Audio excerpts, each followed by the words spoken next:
साता समुद्रापलीकडे जाऊन जेव्हा स्वामी विवेकानंद म्हणतात ना, माय ब्रदर्स अँड सिस्टर्स, ते हिंदुत्व मग स्वीकार मान्य आहे. पण शेजारचा माणूस ह्या जातीचा हो बाजूला, ते हिंदुत्व नाहीये, ती मानवता पण नाहीये. आजचं वीरशिवाय उद्याचं लिंगायत आहे, मला खात्री आहे. अनुभव कोणी निर्माण केला असं वाटणार नाही.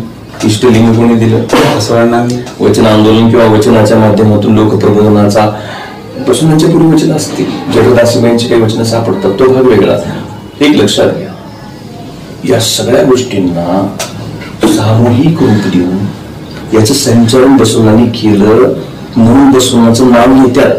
उलट आज जर मान्यता मिळाली उद्या सत्यानारायण घालतील. कसं करणार आपण? आमच्या येथे सण विविध धर्माला मान्यता मिळाल्यामुळे मोठ्या होम हवनाचा कार्यक्रम आहे. भौगोलिकदृष्ट्या मी हिंदू आहे, राष्ट्र म्हणून मी 100% हिंदूच आहे, संस्कृती म्हणूनही मी 100% हिंदू आहे. इतिहास, भूगोल, जीवशास्त्र, मानववंशशास्त्र सगळं म्हणून हिंदू आहे. पण उपासना पद्धती, परंपरा, धर्म या सगळ्या गोष्टीचा जर विचार केला तर माझी ओळख लिंगायत आहे. मी लिंगायत आहे. आता नमस्कार, शरणू शरणार्थी, आपलं सर्वांचं स्वागत. आज आपल्या सोबत आहेत शिवानंद हैबतपुरे सर. हैबतपुरे सर हे बसव कथाकार म्हणून प्रसिद्ध आहेत. ते यापूर्वी वेगवेगळ्या सामाजिक संघटनांमध्ये कार्यरत होते, परंतु आज ते भारतीय जनता पक्षाच्या प्रदेश प्रवक्त्यापैकी एक आहेत. हैबतपुरे सर अकॅडमिकली म्हणजे शिक्षणानं ते LLB कंप्लीट केलेले आहेत. ते ॲडव्होकेट शिवानंद हैबतपुरे याही पेक्षा बसव कथाकार शिवानंद हैबतपुरे म्हणून घेण्यामध्ये स्वतःला धन्य म्हणतात. बसवादी शरणांवर त्यांची निष्ठा आहे. बसव फिलॉसॉफी आणि शरणांचं तत्वज्ञान याचं प्रचार व प्रसार करण्यामध्ये त्यांनी स्वतःला झोकून दिलेला आहे. आज आपण त्यांच्यासोबत वेगवेगळ्या विषयावर बोलणार आहोत. शिवानंद हैबतपुरे सर, शरणू शरणार्थी. सर्वप्रथम तुमच्याकडून समजून घ्यायचं आहे, आम्ही सोलापूरमध्ये राहतो. सोलापूर हा लिंगायत कल्चरचं केंद्र आहे. सोलापूरमध्ये लिंगायत बहुसंख्य आहेत, ठीक आहे, परंतु तुम्ही जिथून येता म्हणजे विशेषतः मराठवाड्यामध्ये आम्ही जसं हरिकीर्तन करतो, हरिनाम सप्ताह करतो, तसं शिवनाम सप्ताहाची परंपरा आहे.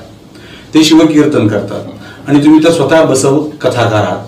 हा काय प्रकार आहे? शिवनाम सप्ताह कशासाठी? त्या आणि मराठी संत परंपरा किंवा एखादा कीर्तनकार एका ओबीवर कीर्तन करतो, तसं शिवकीर्तनावाले कोणाच्या आधारावर करतात? काय ती प्रवाह आहे? महाराष्ट्राच्या सांस्कृतिक रथाची 2 चाक आहेत. एक चाक हा वारकरी संप्रदायाचा आहे आणि दुसरा चाक हा शिवसंप्रदायाचा पर्यायाने मन्मथ संप्रदायाचा आहे. शिवसंप्रदायापेक्षा त्याला संयुक्तिक मन्मथ संप्रदाय हा शब्द वापरणं अतिशय संयुक्तिक ठरणार आहे. कारण अलौकिक असं तत्वज्ञान, मानवी कल्याणाचं तत्वज्ञान, विश्व कल्याणाचं तत्वज्ञान जे प्राचीन काळात वेगवेगळ्या शास्त्रांमध्ये ताळेबंद होतं, ते तत्वज्ञान सामान्य माणसापर्यंत पोहोचवण्याची मोठी किमया संत श्रेष्ठ ज्ञानेश्वर माऊलींनी महाराष्ट्रामध्ये केली. बरोबर. आणि वारकरी संप्रदायाचं ते तत्वज्ञान जनसामान्यापर्यंत पोहोचलं. तद्वतच महाराष्ट्रामध्ये खास करून मराठवाड्यामध्ये शिवयोगी संत शिरोमणी मन्मथ माऊली नावाचे संत 16व्या शतकामध्ये जन्माला आले आणि त्यांनी मन्मथ परंपरेची, शिवसंप्रदायाची सुरुवात केली, बीज रोवली. आणि जे काही आगमिक तत्वज्ञान आहे, प्रागवैदिक तत्वज्ञान आहे, ते तत्वज्ञान जनसामान्यापर्यंत पोहोचता यावं यासाठी कीर्तन परंपरा सुरुवात केली. खरं तर 9 भक्तीपैकी पहिली भक्ती ही श्रवण भक्ती आहे आणि दुसरी भक्ती ही कीर्तन भक्ती आहे. पण भक्तीचं केवळ रूप कीर्तन नाही, तर प्रबोधन हे कीर्तनाचं सगळ्यात मोठं माध्यम आहे, गाभा आहे.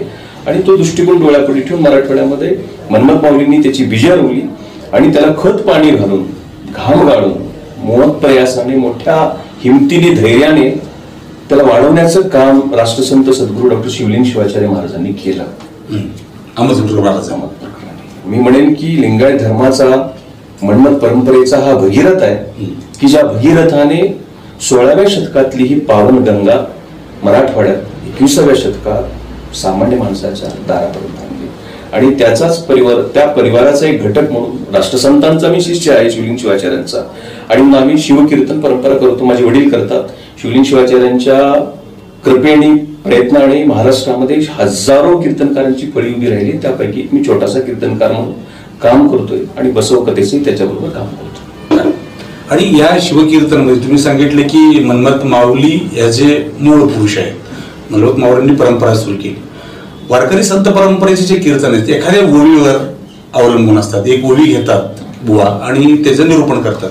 हे शिवकीर्तन करणारे जे काही कीर्तनकार आहेत ते कोणतं ग्रंथ प्रमाण मानतात? धुमाळी, दिडकी, वेगवेगळ्या अभंगाच्या रचना आहेत. आणि तद्वत जसं वारकरी संप्रदायाचा गाथा आहे अभंगाचा, हो, तुकोबारायांचा गाथा असेल, ज्ञानेश्वर माऊलींची अभंग असतील, अगदी चोखा मेळापर्यंत, गोरा कुंभारापर्यंत सगळी संत मंडळी जशी वारकरी परंपरेची आहे तशीच मन्मथ परंपरेचे अनेक संत होऊन गेले. मन्मथ माऊली आहेत, लिंगेश्वर महाराज आहेत, बसवलिंग प्रभू आहेत त्याच्यामध्ये, महादेव प्रभू आहेत त्याच्यामध्ये, शिवदास माऊली त्याच्यामध्ये आहेत, लक्ष्मण महाराज त्याच्यामध्ये आहेत, चन्ना महाराज त्याच्यामध्ये आहेत. म्हणजे वेगवेगळे संत होऊन गेले. त्या सर्व संतांच्या अभंगावरती कुठल्याही एका अभंगाला निवडून प्रासंगिक जो काही अभंग असेल त्या अभंगाला घेऊन कीर्तनकार हा शिवकीर्तन करत असतो. जसं वारकरी किंवा बुवा किंवा वारकरी संप्रदायाचे कीर्तनकार हे त्या गाथ्यावरल्या वारकरी संप्रदायाच्या अभंगावर कीर्तन करतात, तसं शैव परंपरेमध्ये मन्मथ परंपरेमध्ये आम्ही मन्मथ गाथा जो आहे त्याला आम्ही नाव पण दिले मन्मथ गाथा. वीरशैवांची ती गाथा आहे, लिंगायत परंपरेची ती गाथा आहे, आणि त्या गाथ्यातल्या अभंगावरती आम्ही कीर्तन करतो. आपण आता सांगितलं की एकूण या शिवकीर्तन परंपरेचं आहे. शिवकीर्तन परंपरा वाढवण्यात रुजवण्यामध्ये अलीकडं गेल्या 10 वर्षापासून आम्ही पाहतोय तुम्ही वेगवेगळे उपक्रम करता, पदयात्रा करता.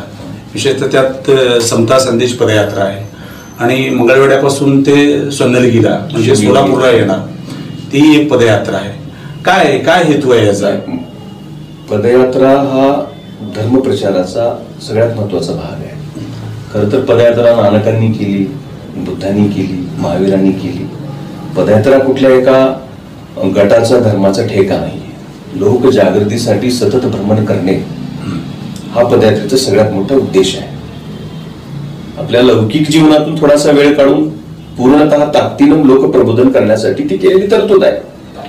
आणि म्हणून राष्ट्रसंत शिवलिंग शिवाचार्यांनी पदयात्रेची बीज ही लिंगायत परंपरेमध्ये मराठवाड्यामध्ये रोवली. ती चापोली ते कपिलधारची, आणि पुढे आम्ही त्याच परंपरेचे पाईक म्हणून समता संदेश पदयात्रा 12व्या शतकामध्ये उर्लिंग पेद्दी नावाचा एक होलार जाती जन्माला आलेला शरण, पूर्वाश्रमीचा महार जाती जन्माला आलेला शरण, बसवण्णांनी आंदोलन पुकारलं आणि त्या आंदोलनाने प्रभावित होऊन उर्लिंग पेद्दीचं परिवर्तन झालं आणि त्यांनी लिंगायत धर्माची दीक्षा घेतली आणि लिंगायत मठावरती आरूढ झाले. म्हणजे 12व्या शतकामध्ये अतिशूद्र ठरवल्या गेलेल्या एखाद्या व्यवस्थेतला व्यक्ती हा स्वकर्तृत्वाने, निष्ठेने, बुद्धिमत्तेने, चारित्र्याच्या बळावरती लिंगायत धर्माच्या एका मठाचा गुरु होतो.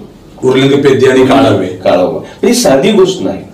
म्हणजे आज संविधानाचं संरक्षण आहे, बाबासाहेबांची पुण्याई आहे, मेहनत आहे की आज सगळं समाज ठीक आहे.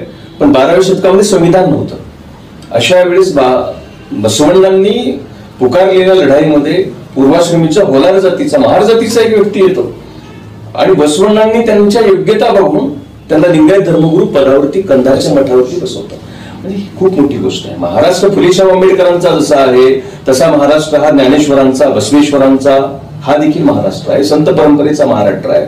आणि समतेची बीज ही केवळ फुलेपर्यंत जाऊन थांबत नाही, ती बीज वारकरी संप्रदायाच्या हरिपाठात आहे, ज्ञानेश्वरीत आहे, तुकारामाच्या गाथात आहेत आणि त्याच्याही पूर्वी ती बीज ही वचन साहित्यामध्ये आहेत. आणि म्हणून त्याचं स्मरण व्हावं म्हणून आम्ही कंधार पासून बसव कल्याणपर्यंत, शरणभूमी बसव कल्याणपर्यंत ही समता संदेश पदयात्रा गेल्या 11 वर्षापासून काढतोय. ह्या वर्षी 12 वर्ष त्याला पूर्ण होत आहे.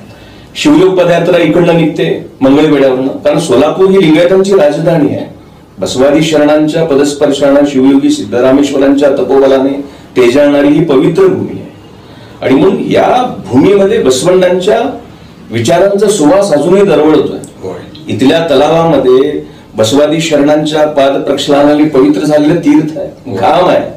आणि म्हणून याचं स्मरण आम्हाला असलं पाहिजे. सोलापूरने बसवण्णाला विसरू नये.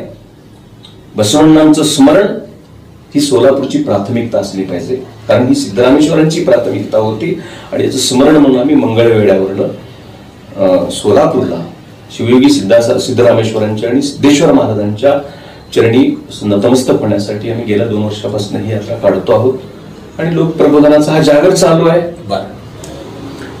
आपण आतापर्यंत शिवकथा ऐकलेत आणि भागवत कथा ऐकलेल्या आहेत. हैबतपुरे महाराज बसवकथा यासाठी प्रसिद्ध आहेत आणि आम्हाला बसवकथा नक्की काय सांगता तुम्ही? बसवण्णांची वचनं सांगता, कथा सांगता, काय 15-15 दिवस तुम्ही जर बसवण्णांच्या चरित्रावर बोलणार असाल काय असेल त्याचं स्वरूप काय? मुळात कसं आहे, पाऊण तासाच्या एखाद्या व्याख्यानातून फार मोठे सामाजिक परिवर्तन घडत नाही. विषयाची मांडणी, शिवजयंती आहे, भीम जयंती आहे, बसव जयंती आहे, पाऊण तासामध्ये त्या महात्म्याचं कार्य आम्ही ठीक आहे, थोडीशी वातावरण निर्मिती होऊ शकते, पण पुढे काय होय. आणि म्हणून आम्ही विचार केला की रामकथा आहे, भागवत आहे, शिवकथा आहे, देवी भागवत आहे, गोमाता आहे, बऱ्याच कथा आहेत. हे कथेचं प्रयोजन काय की त्या कथेतलं चित्र, चरित्र आणि ते तत्व सामान्य माणसापर्यंत पोहोचावं हा त्या कथेचा उद्देश आहे. दुर्दैवाने आज कथा मनोरंजनाकडे पळत आहे. दुर्दैवाने आज कथेचं स्वरूप बदलायला लागलंय. कथेचा जो मूळ हेतू आहे की 7-7 दिवस 8-8 दिवस आमच्या आराध्याला किंवा आमच्या आदर्शाला सगळ्या अंगाने आपल्याला कसं समजून घेता येईल, मग त्यासाठी आम्ही परंपरेची शस्त्र बसली. कथा ही परंपरागत आहे, कथा ही आजची नाहीये.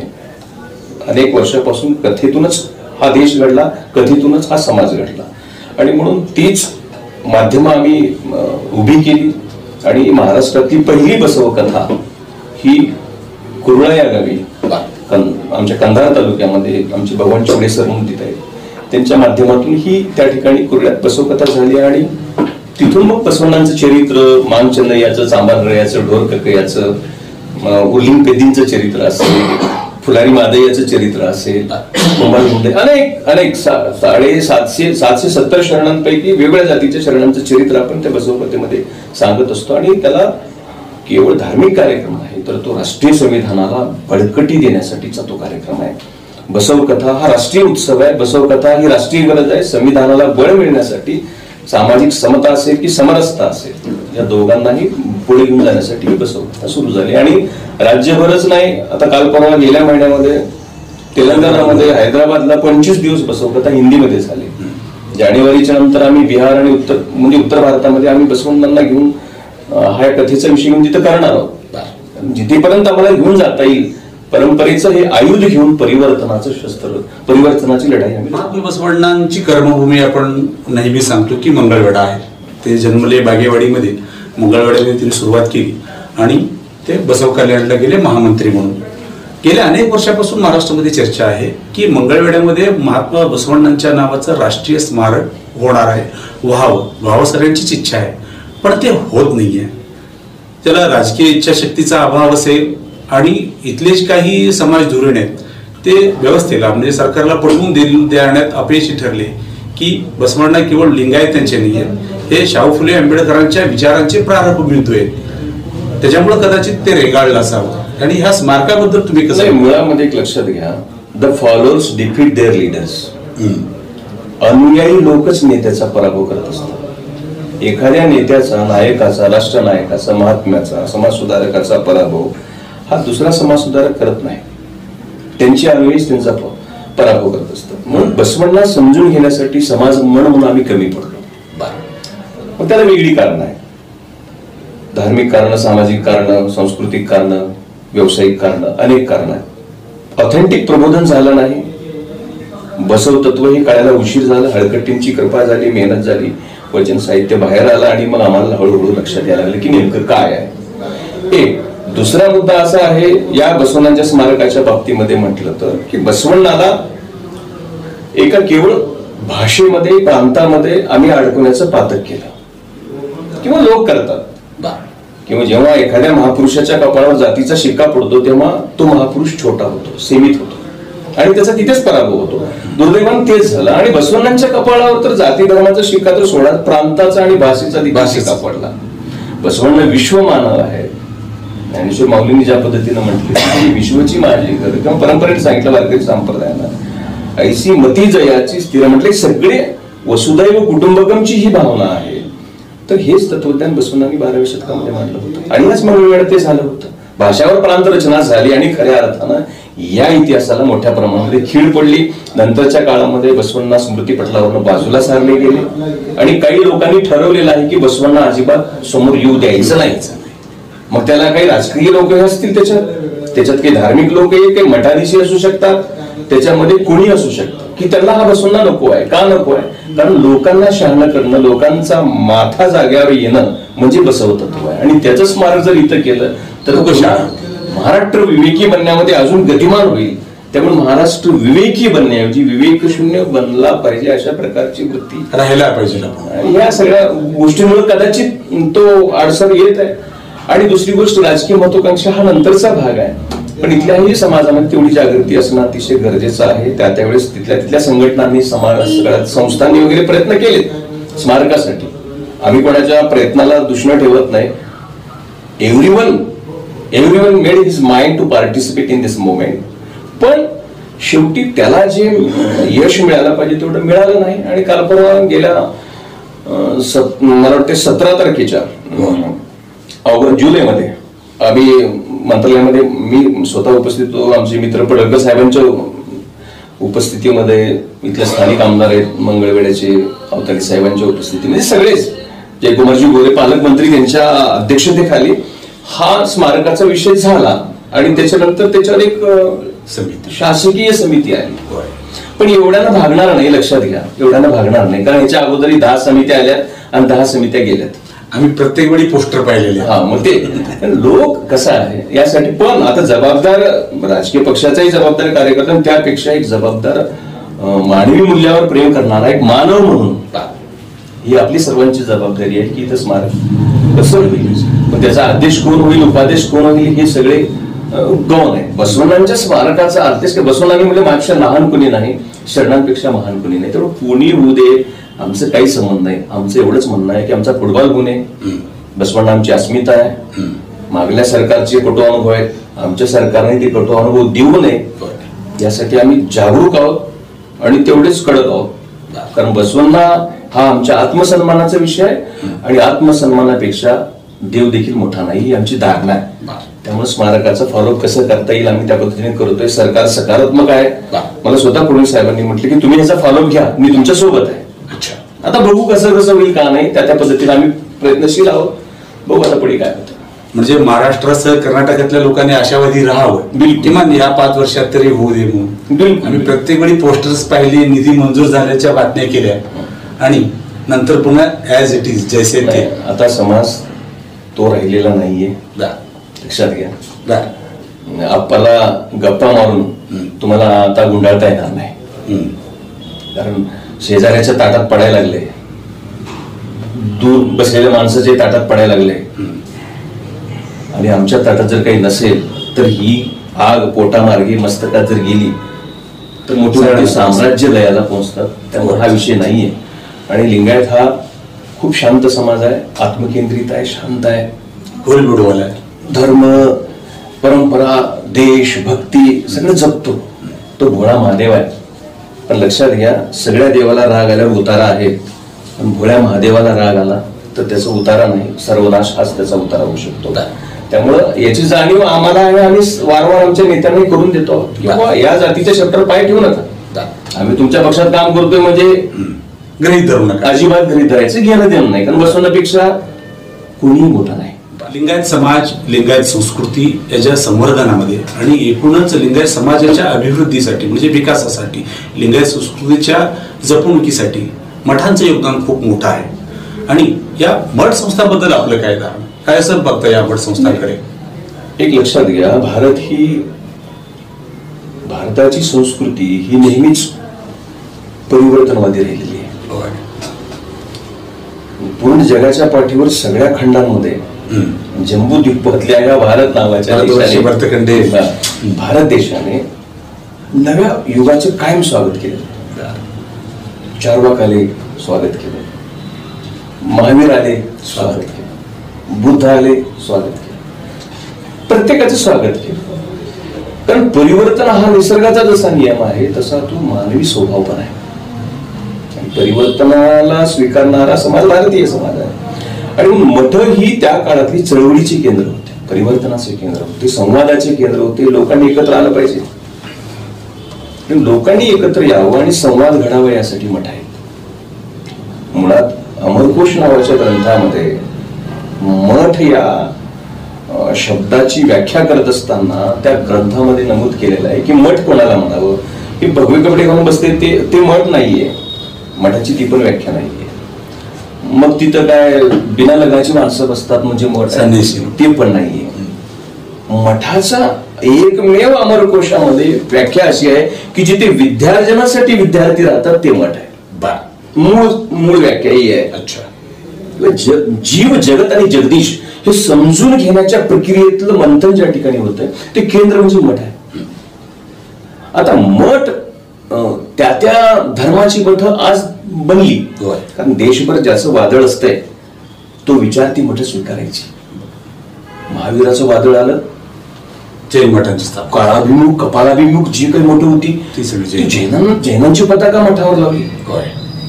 जेव्हा रान पेटलं बुद्धाचं तेव्हा लोकांनी म्हणलं अरे हा विचार परिवर्तनवादी आहे, हा खरा विचार आहे, ऍडव्हान्स्ड विचार आहे, चला त्यांना फॉलो केलं. 25-30 मठ, बरेचशी मठ विहारामध्ये पण परिवर्तन, पुन्हा विहार पण बांधली, हा भाग वेगळा, पण 30 मठ. त्यातली काही मठ कोणा बसवण्यांच्या काळामध्ये लिंगायत मठ बनली. पण मठाचा हेतू एकच आहे, लोकांचं प्रबोधन. ज्या गावात मठ आहे त्या गावामध्ये कोणी व्यसनी असता कामा नये, त्या गावातल्या घरांमध्ये भांडणं होता कामा नये, त्या गावामध्ये कोणी बेरोजगार होता कामा नये, मठाची जबाबदारी. त्या गावामध्ये कोणी उपाशी झोपता कामा नये, ही त्या मठाची जबाबदारी. म्हणजे मठ आहे गावात म्हणजे गाव नीट आहे. जसं आता तंटामुक्तीची पुन्हा शिष्याच्या घरामध्ये जर भांड जरी वाजलं तरी मठातले स्वामीजी बोलवायचे, या गप्पा या नाही तू यान किरकिर मांडले तरी यान देखणी बघू विचारायचे. आता मठातच किरकिऱ्या बोलल्या त्यामुळे हा भाग वेगळा. बरोबर, काही नसेल तंटामुक्तीचं केंद्र मठ कनेक्ट होतं आमच्या दैनंदिन जीवनाशी, आम्ही खातोय त्या आहाराशी मठ कनेक्ट होतं. कारण ह्याच्यातला थोडा हिस्सा मला मठाला द्यायचा आहे, कारण मठात विद्यार्थी आहेत, मठात अभ्यागत आहेत, मठात येणारी प्रवासी आहेत, हे सगळं मठाशी संबंधित होतं. माझं लग्न असेल, माझी अंत्यविधी असेल, सगळ्या गोष्टी मठाशी कनेक्ट होत्या. बाळाचं नाव काय ठेवायचं महाराज ठरवायचं, आजही ठरवतो. म्हणजे एवढं कनेक्ट असणार हे मठ परंपरा लिंगायताची बलस्थान आहे. आजही बलस्थान आहेत. आजही कर्नाटकात जा तुम्ही, अनेक मठांमध्ये शिक्षणाचे मोठमोठे संस्था आपल्याला दिसतात, अनेक विद्यार्थी दिसतात. बहुतांश मठामध्ये काही वैभव आहे. हे बसवण्णांनी दिलेली देणगी आहे आम्हाला की मठ ही केवळ हडप करायचं आणि उगं बसल्या जागी झोपायचं साधन नाही, तर मठ परिवर्तनासाठी आहे. बहुजनांची चळवळ. गावात मठ असले की अस्पृश्यता राहता कामा नये, गावात जातीवाद होता कामा नये, भांडण होता कामा नये, हे सगळ्यासाठी मठ आहे. आणि मग ती मठाची धरोहर, ती संस्कृती, ती परंपरा बसवण्णांनी कार्यान्वित केली, जिवंत केली, सकारात्मक केली आणि योग्य मार्गाला लावली. म्हणून मठ परंपरेला आम्ही मानतो. आणि मठ कुठलाही असू दे, गोसायचा मठ असू दे, गिरीचा मठ असू दे, जैनांचा मठ असू दे की लिंगायताचा मठ असू दे, ते बिलकुल पूजनीय आहे आणि ते बहुजनांच्या चळवळीचे केंद्र आहे. पुढंच तुमचा जो राजकीय प्रवास झाला आणि सध्या महाराष्ट्र आणि कर्नाटकमध्ये जे हॉट टॉपिक आहे त्याच्याबद्दल बोलूया. तुम्ही स्वतःला कुठं मानता? तुम्ही स्वतःला लिंगायत मानता की वीरशैव लिंगायत मानता की वीरशैव लिंगायत हिंदूच मानता? या तिन्ही मध्ये शिवानंद हैबतपुरे कुठे आहेत? एक लक्षात घ्या, मुळामध्ये हा जो विषय आहे या विषयाच्या गाभ्याकडे, या विषयाच्या केंद्रस्थानाकडे जायला फारसं कोणी तयार नाही. अभिनिवेश घेऊन आमची भूमिका मांडताना आपण लोकांना पाहतो आहोत. जो परंपरावादी आहे, ज्याला परिवर्तन नको आहे, ज्याला बसवण्याच नको आहे, तो काहीतरी म्हणतोय आम्ही लिंगायत नाही म्हणतोय, किंवा जो अत्यंत पुरोगामी आहे, प्रतीत करतो स्वतःला आणि ज्याला ही परंपराच नको आहे, मग पुरोगामित्वाच्या नावाखाली कोणी परंपरा करतो. पण ही जमणार नाही. एक लक्षात घ्या, आपल्याला या सगळ्या गोष्टीचा समन्वय साधता आला पाहिजे. कारण त्या त्या काळात त्या त्या परिस्थितीमध्ये महापुरुषांनी समन्वय साधला, बिलकुल साधला समन्वय. शुद्धीपत्राची काय आवश्यकता होती ज्ञानेश्वर माऊलींना? आई बापाने आत्महत्या केली होती इंद्रायणीच्या डोहात. बघून लोक थुकायची जवळ येऊ देत नव्हते. आळंदीत सगळी परिस्थिती आपल्याला माहिती आहे. शेवटी विठ्ठलपंतांना रघुमाईला आपण मेल्यानंतर आपल्या लेखनात तरी चांगले दिवस येतील, सिंपती मिळेल म्हणून आईवडिलांनी आत्महत्या केली. नाही मिळाली सिंपती, त्रास जास्त झाला. हे कर्मठ व्यवस्थेचे जे लोक होते ज्यांना असं वाटत होतं की देव माझ्या कुलपात बंद आहे आणि पुस्तक माझ्या कपाटात बंद आहे आणि मी म्हणेल तेच कायदा आहे, तोच धर्म आहे, असे जे धर्मवार्तंड होते त्यांना दया नाही आली साहेब.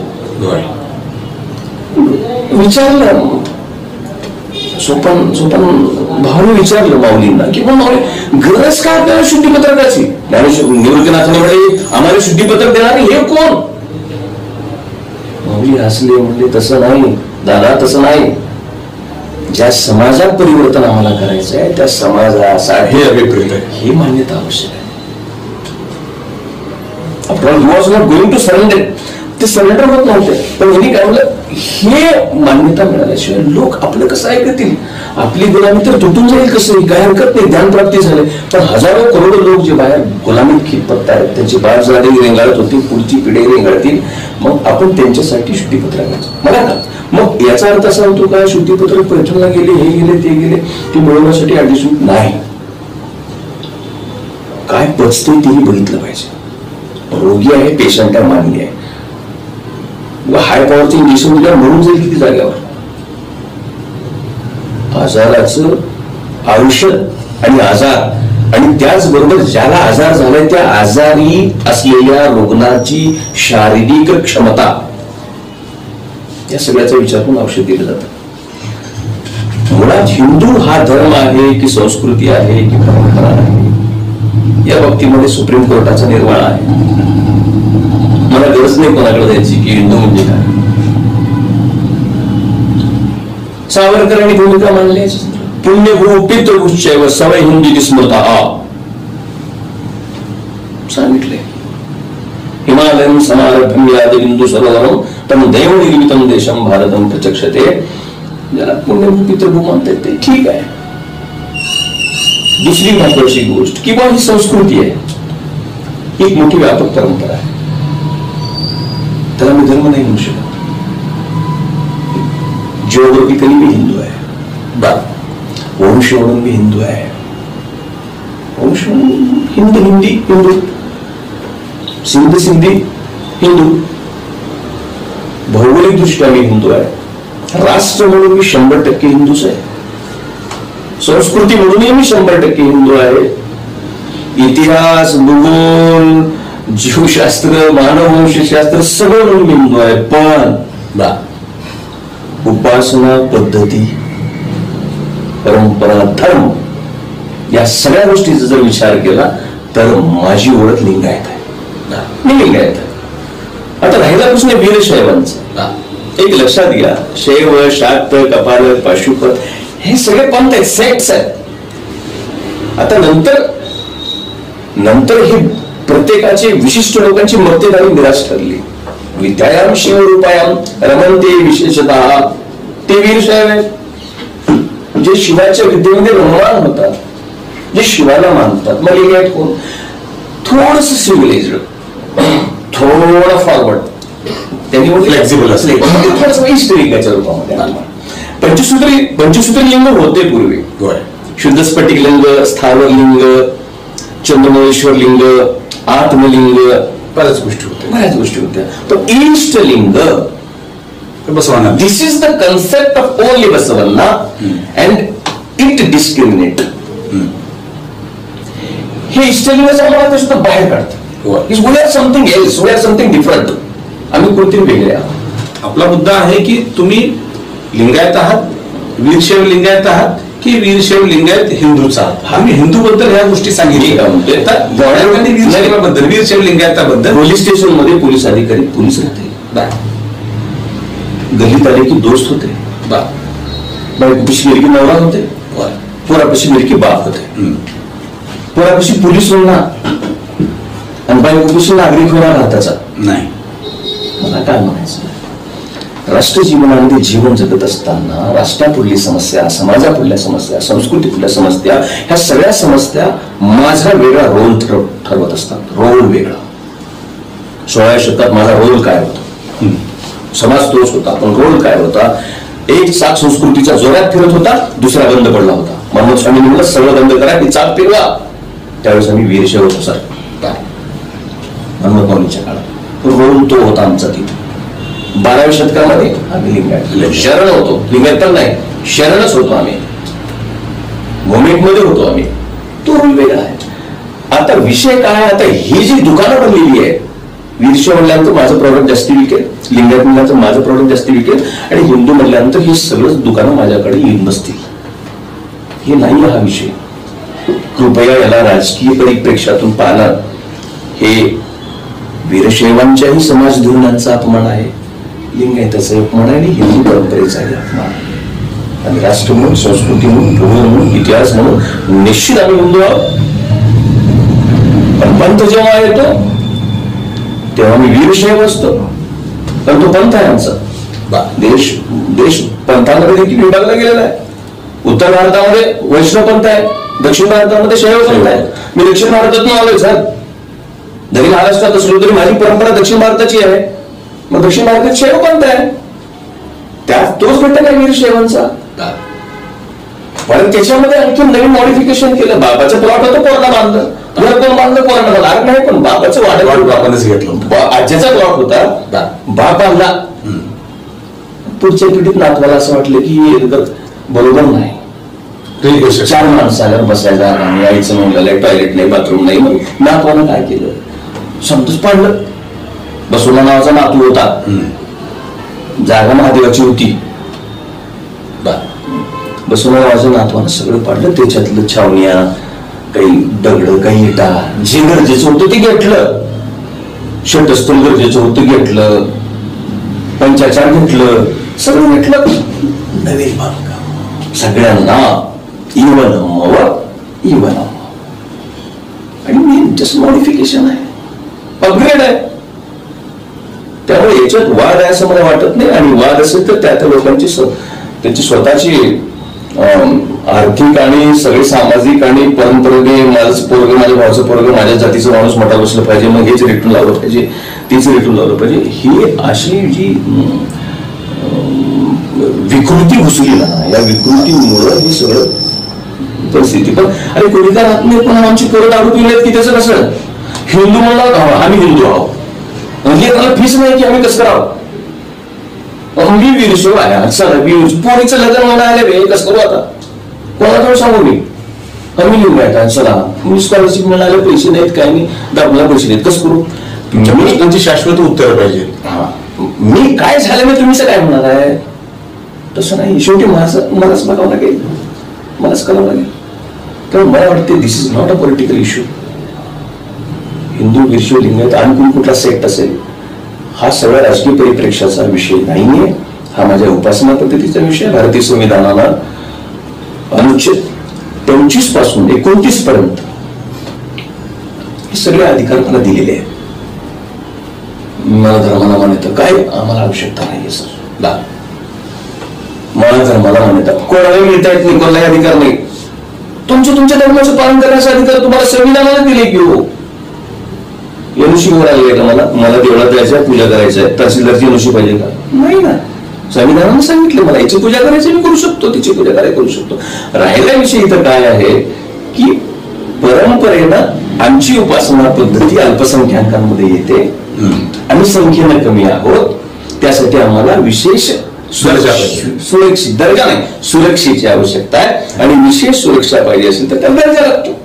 पहिल्यांदा हे ठरवावं लागेल की नेमकं हिंदू या परिप्रेक्षातून बघत असताना नंतरच्या काळातले हिंदुत्व वेगळे, आम्हाला अपेक्षित हिंदुत्व वेगळं आहे. मुसलमानांची घरं जाणं हे जर हिंदुत्व असेल तर that's wrong, that's total wrong. आमचं हिंदुत्व हे तुकोबारायांचं हिंदुत्व आहे. जे कारण झाले गांधले तयासी म्हणे जो आपुले, तोची साधू ओळखावा, देव तेथेची जाणावा. हे हिंदुत्व तुकोबारायांचं आमचं हिंदुत्व आहे. दुरितांची तिमिळ जावं, विश्व स्वधाव सूर्य पाहू. ज्ञानेश्वर माऊलीचं हे हिंदुत्व आमचं हिंदुत्व. हे जर हिंदुत्व कोणतं Hindutva? After you have to decide exactly which Hindutva you are talking.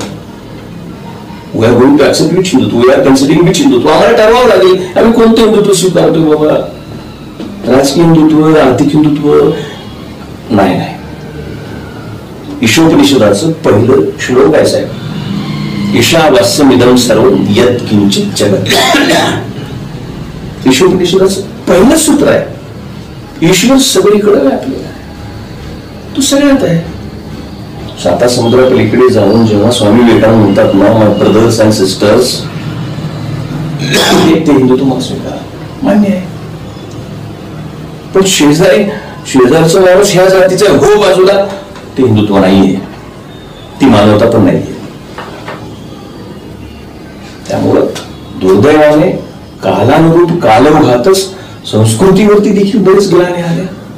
आणि म्हणून मला असं वाटतंय की समाजाने या सगळ्या गोष्टीचा अतिशय बारकाईने विचार केला पाहिजे की राष्ट्र, संस्कृती, परंपरा या सगळ्या गोष्टी बिलकुल आम्ही हिंदू आहोत. शैव पंथाचा आम्ही आदर करतो, कारण बाप झाले शैव होते, बसवण्णा देखील शैव होते. विशेष नाही, वीरशैवांना दूर लोटण्याचा किंवा वीरशैवांचा द्वेष करण्याचा विषयच नाही. वीरशैव करतात ना लिंगायतांचं, त्याचं काय करू दे. पण मला खात्री आहे आजचं वीरशैव उद्याचं लिंगायत आहे, मला खात्री आहे.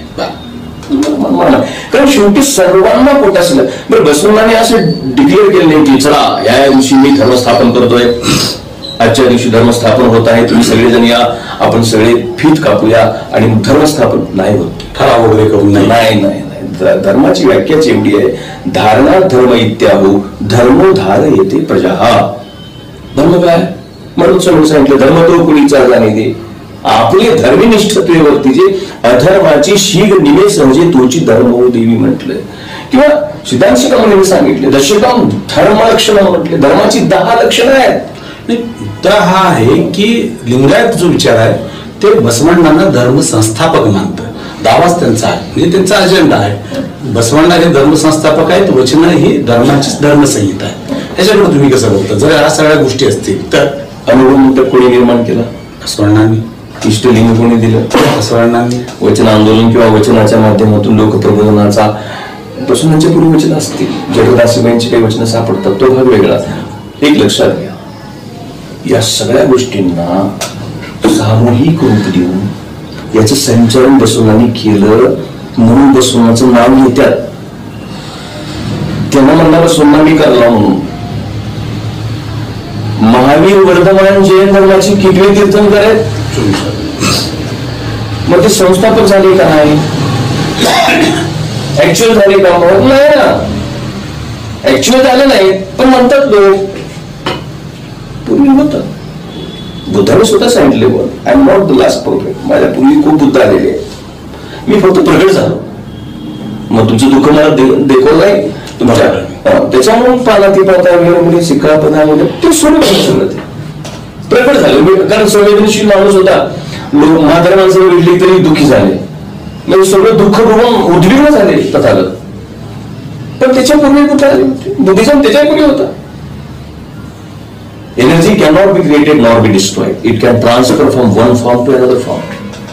Religion you cannot establish, you cannot destroy, just you can transfer. Basavanna is the transformation of Shaivism. He is not a founder, but he is a transformer. पण ट्रान्सफॉर्मरच महत्वाचा आहे.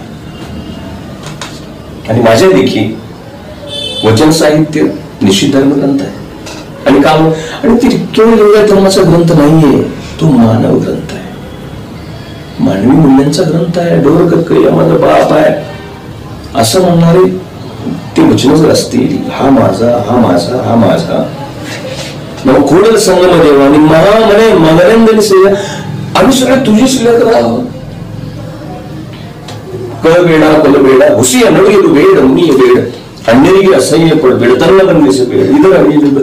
हे धर्माचे नाहीये, हे नैतिकतेचे, हे नीतिमूल्याचे ग्रंथ आहेत. आता आम्ही आमच्या सोयीसाठी धर्माचं म्हणतो. मठ पण चालले पाहिजे, पाय पण धुले गेले पाहिजे, मठात दासो चालला पाहिजे, आमच्या गाड्या लाख करोड रुपयाच्या गाड्या, 1.5 लाख रुपयाचे मोबाईल पण पडले पाहिजे ना. मग त्याला धर्म म्हणा. नाही. तो विचार सामान्य माणसाने अंगीकारणे एवढीच प्रक्रिया आहे माझ्या लेखी. बसव तत्व एखाद्या माणसानं अंगीकारणं हेच बसवण्याला अपेक्षित होतं. धर्ममान्यता मिळणं न मिळणं ज्या दिवशी लोक सगळे इष्टलिंग धारण करतील त्या दिवशी आम्हाला मान्यता देण्याचं काही घेणं नाही. उलट आज जर मान्यता मिळाली तर उद्या सत्यनारायण घालतील. कसं करणार आपण? आमच्या येथे विविध धर्माला मान्यता मिळाल्यामुळे मोठ्या होम हवनाचा कार्यक्रम आहे असं लिहू शकतो. परफेक्ट पोटोरणाची लिंगायतांना आवश्यकता आहे, या सगळ्या नाटकांची आवश्यकता नाही असं मला वाटतं. तुम्ही कीर्तनकार म्हणून शब्दप्रभू आहात आणि ह्याबद्दल तुमची मांडणी वगैरे समजू शकतो. एकूणच एक कार्यकर्ता म्हणून ज्या पक्षात तुम्ही सध्या आहात त्या परिप्रेक्षातून ह्या चळवळीकडे कसं होता? मी या चळवळीवाल्यांकडं हे अँटी वगैरे ते झालंय कसं मी सांगतो तुम्हाला. ब्राह्मणाला शिव्या देणं म्हणजे पुरोगामी, मराठ्याला शिव्या देणं म्हणजे ओबीसीचा नेता. ओबीसीचा नेता नाही, मराठ्याला शिव्या द्यायचं काहीच करायचं नाही. कोणाच ओबीसीला ही मोठी द्यायची नाही तुम्ही. मराठ्याला शिव्या द्यायचं झालं ओबीसीचे नेते. ब्राह्मणाला शिव्या पुरोगामी झालं, आंबेडकरी झालं. महाराष्ट्राला या दलदलीतून बाहेर काढावं लागेल. महाराष्ट्राला अगोदर दलदलीतून बाहेर काढावं लागेल. कुठलाही टोकाचा वाद हा अमानवीय आहे हे लक्षात घ्या. कारण शेवटी ते तत्वज्ञान मानवासाठी आहे. मानवच संपला तर ते तत्वज्ञान चाटायचं आहे काय आवश्यकता नाही. माणूस टिकला पाहिजे. आणि मी ठीक आहे राजकीय पक्षात काम करतोय, मी मला आवडलं देवेंद्र फडणवीस आवडला मला साहेब. चला संवाद आहे, पडकर माझे दोस्त आहे. बरं काही गोष्टी मला लातूर जिल्हा इकडे तिकडे ह्या सगळ्या मराठवाड्याच्या भाषेत त्या भागात बघितलं प्रस्थापित विस्थापित मी कुठे का नाही. ठीक आहे, मी म्हणलं तुम्हाला पोलीस स्टेशनमध्ये पोलीस घरी आले घेते तर आमचा विषय तो आहे. हे सगळं बघत असताना लिंगायत चळवळीकडे मी एका दृष्टीनं पाहतो आहे की तुम्ही अवजार बनू नका, तुम्ही मोहरा बनू नका. अनेक चळवळ्या आल्या आणि गेल्या, केवळ चळवळीचा वापर झाला, चळवळीचा वापर होतो. त्यामुळं लिंगायत चळवळ ही चळवळ होऊ नये, ते भक्ती आंदोलन असलं पाहिजे. जेव्हा चळवळ येते तेव्हा अनेक गोष्टी येतात, पण जेव्हा भक्ती आंदोलन येतं त्या ठिकाणी केवळ समर्पण येतं. बसवण्याचे आहे अर्पण. बसवण्याला हे अभिप्रेत नाही. लिंगायत चळवळ दॅट्स रॉंग स्टेटमेंट. चळवळ हा शब्द लिंगायतला वापरू नका, लावू नका. भक्ती आहे ती. बसवण्याने भक्ती केली.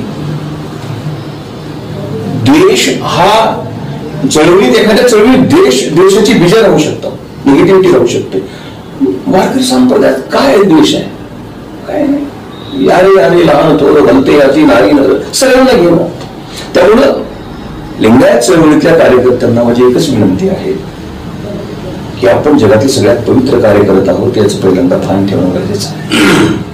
की मी जगातलं सगळ्यात पवित्र कार्य करतोय, मी बसव तत्व प्रचाराचं काम करतोय, ही जबाबदारी माझ्यावर आहे. तर मग पहिलं मला एक काम करता आलं पाहिजे, माणसं जोडता आली पाहिजेत आणि माणसं टिकवता आली पाहिजेत आणि टिकलेली जोडलेली माणसं ही समृद्ध करता आली पाहिजेत. या तीन गोष्टी जर चळवळीने केल्या तर निश्चित होईल. आणि यासाठी वचन साहित्यच ऐका, बाकी आमच्यासारख्या यांच्यासारख्या कोणासारख्याची काही ऐकू नका. वचन साहित्य फॉलो केलं की आपोआप माणूस बसवतो तो कळतो. त्यामुळे म्हणून माझं चळवळीत लोकांना एकच सांगणं आहे, बसव तत्वाकडे मी आणि माझं कुटुंब वळलं पाहिजे. पण निगेटिव्हिटी नाही, द्वेष नाही. याला शिवे दे, त्याला शिवे दे, ह्या जातीला दे, त्या जातीला दे, त्या पार्टीला दे, त्या व्यक्तीला द्या, संघटनेला द्या, त्या संस्थेला, अजिबात नाही. बसव तत्व फॉलो करा. तरा पश्चिंती मध्यमा वैखरी वाचा निमाला जेथ चारे म्हणले म्हणून स्वामींनी. ते कळाल्यानंतर माणूस बोलतच नाही, अशी परिस्थिती होती. तर हैबतपुरे साहेब आपण आम्हाला वेळ दिलात आणि एकूणच लिंगायत आंदोलन असेल, मठांची भूमिका असेल, शैव वीरशैव आणि लिंगायत यातला जे कन्फ्युजेस आहेत म्हणजे पडदे आहेत, आड पडदे, आपल्या पद्धतीनं आपण भूमिका मांडण्याचा प्रयत्न केला त्याबद्दल मी आपला आभार मानतो आणि प्रेक्षकांचेही आभार मानतो. शरणू शरणार्थी. गुरु जय गुरु बसवण्णा, जय तु जगद्गुरु बसवण्णा, जय गुरु बसवण्णा, जय तु जगद्गुरु बसवण्णा.